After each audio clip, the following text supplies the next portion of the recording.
Aha ni hamwe mu ruhererekane rw'imisozi miremire yo mu murenge wa Ngororero mu karere ka Ngororero mu ntara y'Uburengerazuba, aho kompanyi yitwa Power M yabengutse ihita ihashyira uruganda rutunganya Coltan ndetse na gasegereti, amabuye y'agaciro hacukurwa mu birombe bya Rukaragata. Pavlovich Matera ushinzwe umutungo mu butaka muri kompanyi arasobanura uburyo aka gace kavumbuwemo ubwoko bw'amabuye nkamwe mu yakunzwe cyane ku isoko mpuzamahanga. Historical data shows that the first mining started in 1930s. Amateka y'ubucukuzi muri aka gace agaragaza ko yatangiye imbere mu mwaka wa 1930, ariko icyo gihe ntabwo aya mabuye yari afite agaciro. Ariko mu gihe cy'iterambere ry'ubucukuzi bw'amabuye y'agaciro twasanze aha urutare, twaje kubyazamo umusaruro w'amabuye y'agaciro yo mu bwoko butatu bwo Coltan, gasegereti ndetse na wolfram. Tuza gukorera aha twahasanze ibyobo byakoreshwaga n'abashakaga amabuye bakoresheje intoki, ariko twamaze amezi 9 tukora ubushakashatsi tuza gusanga hari ubwiganze bwa Coltan na gasegereti, duhita dutangira gucukura kandi biragenda neza.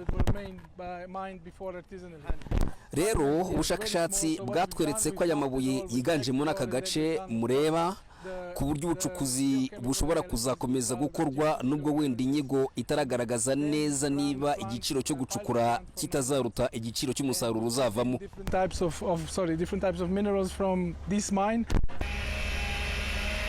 Gucukura Coltan na gasegereti mu birombe bya Rukaragata bikoranwa ubuhanga, ikoranabuhanga ndetse n'ibikoresho bigezweho ku buryo bidashyira ubuzima bw'abakozi mu kaga, nk'uko bisobanurwa n'umuyobozi wa Power M ishami rya Rukaragata, Engineer John Kagubare. Mu Rwanda abenshi bakoresha amatanos, ibyitwa artisano, bya bindi bacukura utwobo tungana dutya bakagenda bakurura utubuno, ugasanga arakurikira ka vein, iyo twita vein ni filo ntoya bakayikurikira, ariko ugasanga amabuye yo mu ruhande yose bayatakaje. Nk'ubu ngubu zino tano zihari, urabona tano uyo wabonye hari ubutaka bw'iruhande bwose uriya rutare twe turukuramo amabuye. So aho bakuraga 20%, twe tuhakura 80% or even more, ariko tukaba ari twebwe dufite open cast mine imeze gutya mu Rwanda, kandi tukaba dufite na sister company iprocessinga refinery ikora iyi Coltan ikayikora finer kuba yajya ku isoko direct, which is very additional. Imikorere nk'iyi itandukanye cyane n'ubundi bucukuzi bw'amabuye y'agaciro yo mu bwoko bwa Coltan ndetse n'imitunganyirize yayo ugereranyije n'ahandi hirya no hino muri Afurika. Bamwe mu bakozi basaga 200 bahakora bavuga ko ubucukuzi bwagize uruhare mu iterambere ry'imwe mu miryango yo muri aka gace. Ikintu maje gukuramo rero muri iyi kampani ntago navuga ngo ni byinshi, gusa muri make indinda gusabiriza, twana mfite mfasha basha kwishyurira mituweli, hari n'udukorwa remezo mfite. Ntago bivuga muri bushanye ngo ni ibikorwa remezo, ariko muri make araho yankuye hari naho ndubungu. Lay Power, umuyobozi mukuru wa kompanyi y'ubucukuzi bw'amabuye y'agaciro Power M, ashimangira ko u Rwanda rufite amabuye ahagije kandi meza ku buryo bitari bikwiye ko hari ibihugu byagakwiye kwibaza ku ngano yarwo rwohereza ku isoko mpuzamahanga. Tureke ibinyoma bya politiki yo gushyiraho imipaka y'ibihugu mu myaka 100 ishize, ahubwo tumenye ko imiterere y'isi nta mipaka yashyizeho, buryo twakwemeza ko amabuye y'agaciro yagarukiye aha. Kuko iyo urebye aka karere, ibihugu birimo Burundi, Uganda, uhabona amabuye. U Rwanda uhereye no mu myaka ya 60 ndetse na 70 ishize ni kimwe mu bihugu bya mbere ku isi bifite Coltan. Utekereza ko twari gushora akayabo k'amafaranga yacu mu bikorwa byo kubaka inganda zitunganya amabuye y'agaciro tudafite amakuru ahagije, kandi byemezwa n'umusaruro tubona? Rero tureke ibyo bisigazwa by'amateka. Ibi kandi binemezwa n'umushakashatsi mu bucukuzi bw'amabuye y'agaciro Pavlovich Matera, aho avuga ko ugutunga urutoki u Rwanda ko nta mabuye rugira ari ukwiregagiza imiterere y'aka karere k'ibiyaga bigari. Ni ibintu bibabaje kubona u Rwanda rushinjwa kwiba amabuye y'agaciro.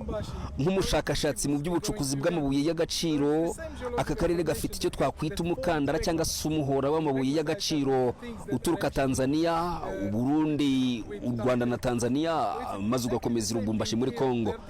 Tureke imipaka yaciwe n'abantu, ahubwo tumenye ko umuhora wa Kibara ufite ubutare bwinshi bwabyazwamo Coltan n'agasegereti ku bwinshi. From a geological point of view, uruganda rutunganya Coltan agasegereti rwa Rukaragata nirwo rwa mbere ku mugabane wa Afurika rwohereza umusaruro ugahita ukoreshwa utongeye gucishwa mu nganda. Ibirombe bya Rukaragata bicukurwamo toni isaga imwe ku munsi, ndetse bitewe n'ubwinshi bw'amabuye y'agaciro ari mu ruhererekane rw'imisozi ya Ngororero akaba azacukurwa hafi imyaka 60 iri imbere. Calixte Kaberuka mu karere ka Ngororero. Ngororero district in the western province, a company called Power M identified a promising site and established a processing plant for coltan and cassiterite minerals extracted from the Rukaragata mines. this mine was historical data shows that the first mining started in 1930s, and at that point, of course, tantalum was not an issue because was not a commodity that people were interested in. Right. So luckily, in this type of mineralization, we call it pegmatite, is the rock. So this rock normally contains 3 T's, which is tin, tantalum, and tungsten. So at that point in 1930s, nobody was involved in tantalum because the tantalum was not yet something that was put into high tech, obviously. But it has been mined a lot, and we have then saw that there was a lot of tunnels which we mapped. There was old tunnels. You can see even one tunnel there. You can see it. Right. So these are old tunnels that were mined before artisanally. Handmade. Handmade, yes, very small. So what we've done, we've mapped it all, we've checked it all, and then we've done, of course, the geochemical analysis, we've done the geophysical analysis, and we've then run a pilot plant for 9 months. And we've put in different types of minerals from this mine, and to see what it is. So that's how we then decided actually this is a very good mine for us. There is indication that mineralization extends well outside of this, but we have not proven it yet. So the way the international industry of mining works is it doesn't just mean that it is enough because you think you have the minerals, you actually have to prove them. So when the way you prove them, you have to drill holes. Then even that just tells you that you have the minerals, but then you have to do economic feasibility to see whether these minerals are actually economical to extract. Because you might have the minerals, maybe it's not enough, it will cost you more to extract. The extraction of coltan and cassiterite at the mines is carried out with expertise and modern equipment to ensure workers' safety. Such operations are vastly different from other coltan mining activities and processing methods found elsewhere in Africa. Over 200 employees working at the site say the mining operation has significantly contributed to the development of local families. The CEO of Power M emphasizes that Rwanda possesses sufficient high-quality minerals, making it unnecessary for any country to question the volume of minerals it exports to international markets. Oh, sure, look, we've stood on it. I mean, it is fundamental.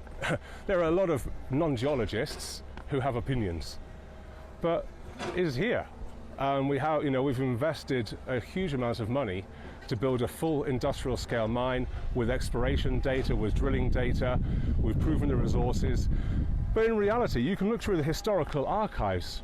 Rwanda was a substantial contributor to the tin mining back in the 1940s. And that technology does not have passports. Rocks don't get to a political border and say, okay, we stop here. Yeah? This whole belt is the whole region. It even crosses into Burundi and up in Uganda. It's the whole region. So you cannot say just because there's a political border invented in the last 125 years, all of a sudden rocks that have been here for multi-millions of years have changed location. It's not viable. And so you can see here, we have a very solid investment. You don't see thousands of people, but that's because that's a very unsafe way to mine. The more miners you have crawling in tunnels, the more people that die. And we all know artisanal mining has got a reasonably poor reputation for all the human rights abuses that have taken place over the last 40 years. This statement is also supported by mineral exploration experts. From a geological point of view, it's a ridiculous accusation because we have the same belt, it's called Kibara-Dangole belt, coming from Lubumbashi, going through Kivus and going to Uganda. So it's the same geological formation that formed pegmatites. And pegmatites are the things that are actually rich with tantritis. So it's exactly the same thing here. The artificial border was made by men. This was not made by men. So geology doesn't have borders. The Rukaragata coltan and cassiterite processing plant is the first in Africa to directly supply finished products without requiring further refinement in other factories. The mines produce 1 ton per day and use the vast minerals deposits in the hills of Ngororero. Extraction is expected to continue for the next 60 years.